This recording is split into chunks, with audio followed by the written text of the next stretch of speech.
ตัวที่สุดนะคะก็คือผ้าเช็ดหน้าที่ใช้เป็นประจำแล้วก็ที่มัดผมนะ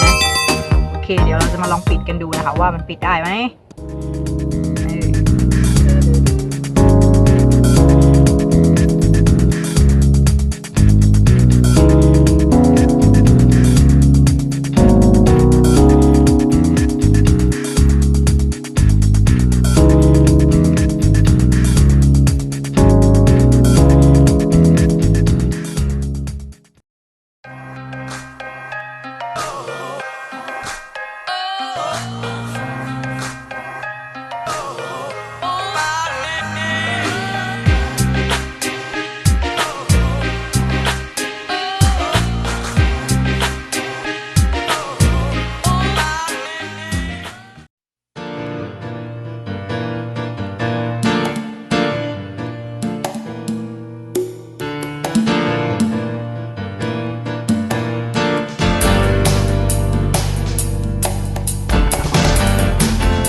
ก็เดี๋ยวเรามาใส่กันนะคะ